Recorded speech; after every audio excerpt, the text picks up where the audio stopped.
జనవరి 4 దైవిక సామర్థ్యం. శక్తి చేతనైనను బలము చేతనైనను కాక నా ఆత్మచేతనే ఇది జరుగునని సైన్యములకు అధిపతియగు యెహోవా సెలవిచ్చెను. జకర్యా 4:6.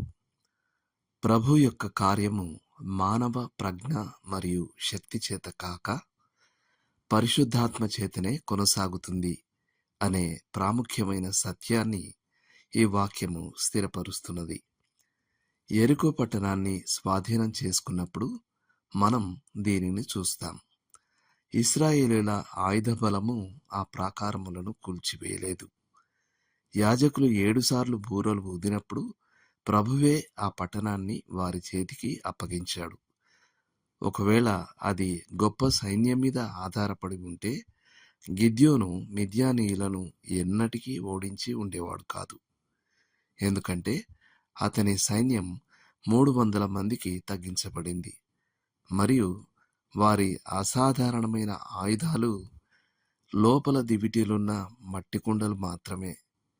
ప్రభువు మాత్రమే వారికి ఆ విజయాన్ని అనుగ్రహించాడు.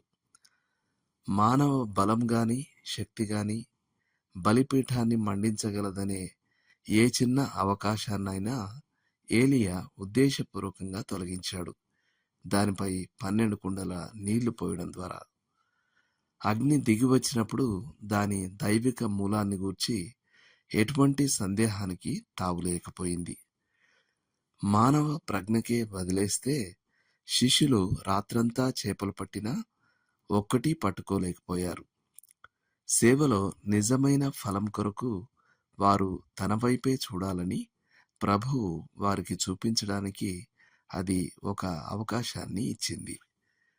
క్రైస్తవ సేవలో డబ్బే అతి గొప్ప అవసరమని మనం సులభంగా భావిస్తాం. వాస్తవానికి అది ఎప్పుడూ అలా లేదు, ఇక మీదట కూడా ఉండదు. హడ్సన్ టేలర్ ఇలా చెప్పినప్పుడు ఆయన చెప్పింది సరైనదే.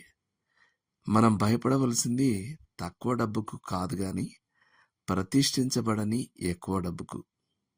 అలా కానట్లయితే మనం తెర వెనుక రాజకీయాలకు, అధిక శక్తివంతమైన ప్రచార కార్యక్రమాలకు, ప్రజలను మానసికంగా ప్రభావితం చేయడానికి లేదా చాకచక్యమైన వాగ్దాటికి పాల్పడతాం.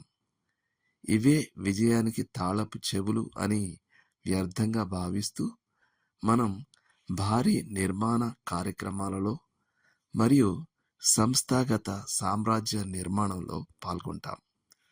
అయితే దేవుని కార్యము బలం చేత గాని శక్తి చేత గాని లేదా ఈ విషయాలలో దేని చేత గాని ముందుకు సాగదు.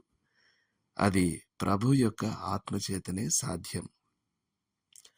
ఈనాడు క్రైస్తవ కార్యము అని పరిశుద్ధాత్మ లేకపోయినా కొనసాగుతూనే ఉంటుంది. అయితే నిజమైన క్రైస్తవ కార్యము శరీర సంబంధమైన ఆయుధములతో కాక ప్రార్థన, విశ్వాసము మరియు దేవుని వాక్యముతో ఆత్మీయ యుద్ధాన్ని చేయడం ద్వారా ఆయనను అనివార్యంగా చేసేదే. దేవుడు మిమ్మును దీవించునుగాక. ఆమెన్.